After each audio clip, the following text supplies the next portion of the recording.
Et bonjour, nouvelle vidéo Evo Tattoo. Donc aujourd'hui on va parler machine voltage, surtout de la rotative, vu qu'on est pratiquement tous avec ça aujourd'hui. Je pars en impro complet, là il n'y a rien de programmé. Je suis sur la fin de quelques vidéos, des tests de machine, des aiguilles. Et du coup je vous ai dit dans d'autres vidéos que j'allais faire un petit truc sur le débattement et vous expliquer le pourquoi du comment. Débattement, on a... je vois du 3-2, c'est rare mais ça, on arrive à en trouver du 3-5, il y a du 4, il y a du 4-2 et il y a même des machines qui montent jusqu'à 5 de débattement. Donc tout le monde patine un peu sur le débattement. Donc qu'est-ce que c'est que le débattement? Une feuille propre quand même, un minimum. Le débattement, on va partir sur... on va dire que ça c'est votre téton de machine et votre aiguille elle va monter et elle va descendre. Donc en fait votre pas excentrique il va faire ça quoi. Et en fait, le débattement, c'est ça.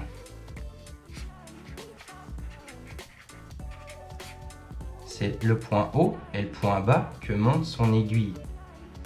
Donc pour m'expliquer, j'ai un vieux pen qui est tombé, qui est foutu. Et du coup, on a réussi à le désolidariser. Parce que normalement, on ne peut pas le faire parce que tout est collé. Donc voilà ce qu'il y a dedans. Donc là, en fait, on a la machine avec le moteur ici. Et là, votre pas, il va faire ça. Et en tournant, il va monter et il va descendre. Je ne sais pas si vous voyez comme il faut la caméra. Il va faire ça. Donc en fait, là, votre plateau, il va osciller entre le point bas et le point haut. Et ainsi de suite. Et c'est ce mouvement-là qui fait monter et descendre votre aiguille. C'est comme si l'aiguille était là. Et hop, et hop, et hop, et hop. Donc ça pousse les aiguilles, quoi. Vous voyez comme ça fait? Et j'ai un livreur qui est à la maison. Bon du coup on va faire un unboxing en direct. Donc ouais, il y avait bien un livreur à la maison, c'était pas de la blague. Et voilà ce que j'ai reçu.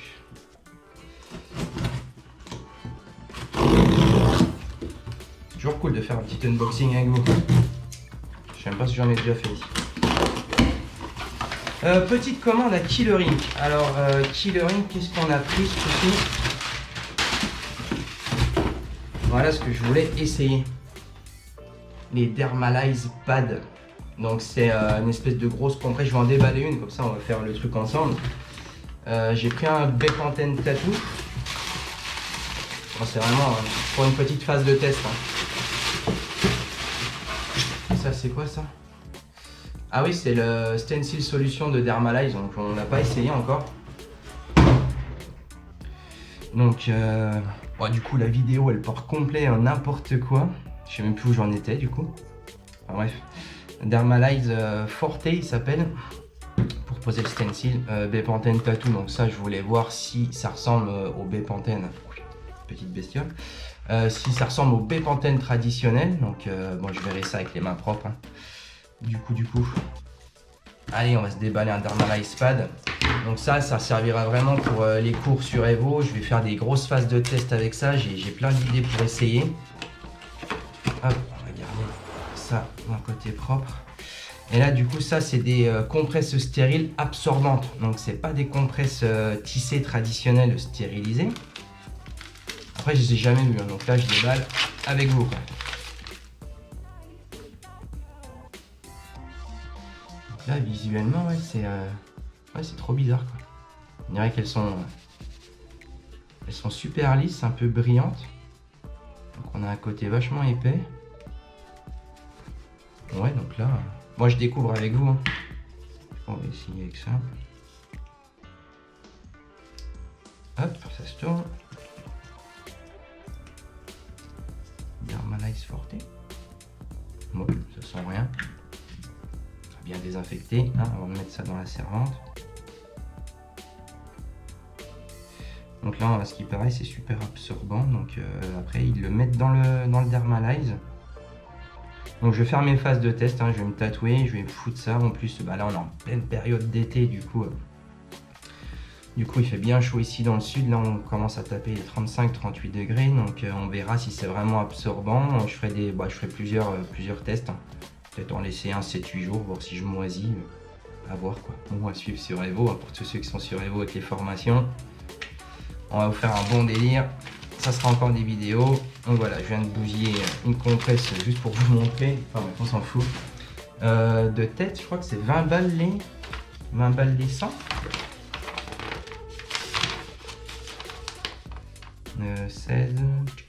16 hors taxe, ouais ça doit être ça, c'est 20 balles les 100 compresses. Bon ça fait un peu cher pour 100 compresses. Enfin bref.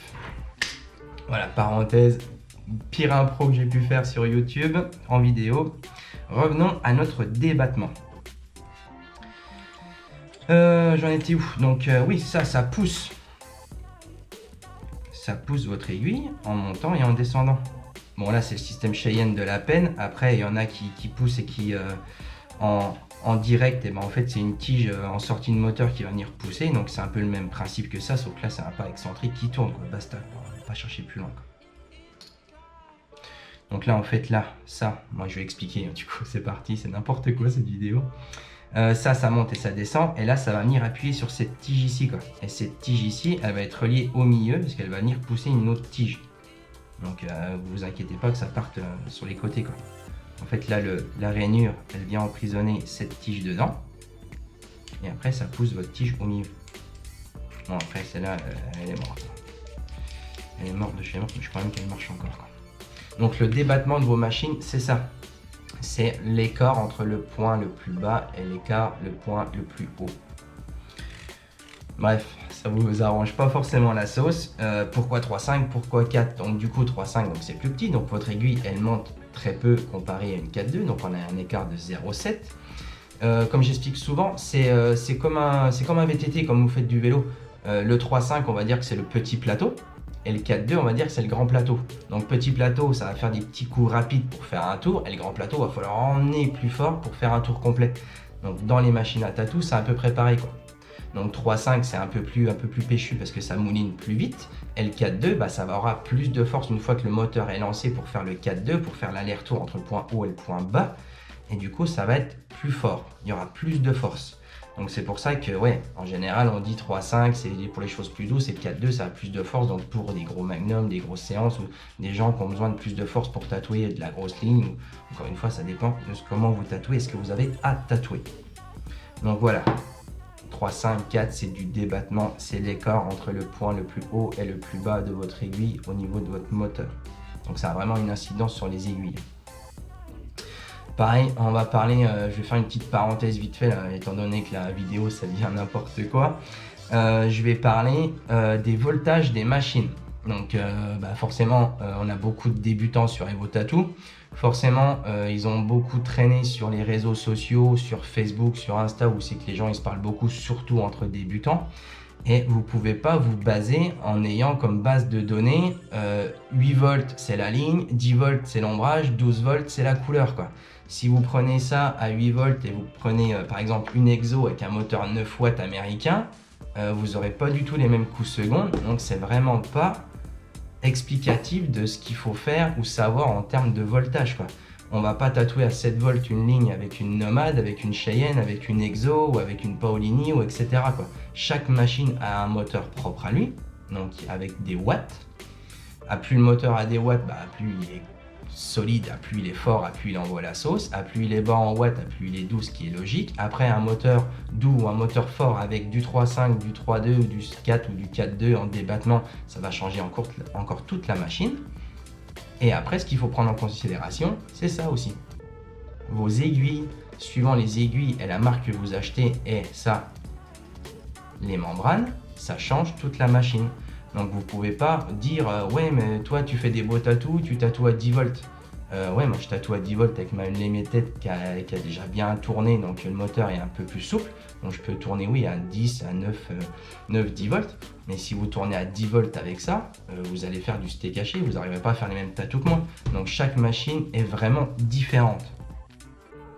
Donc je pense que je viens de niquer la vie de beaucoup de débutants. Donc non, c'est pas la ligne à 7, la ligne à 8. Après, si vous avez la même machine que la personne que vous suivez, si vous utilisez les mêmes encres, si vous utilisez les mêmes aiguilles, là oui, vous pouvez vous baser sur les données, les bases de données de voltage de votre collègue ou du tatoueur que vous suivez.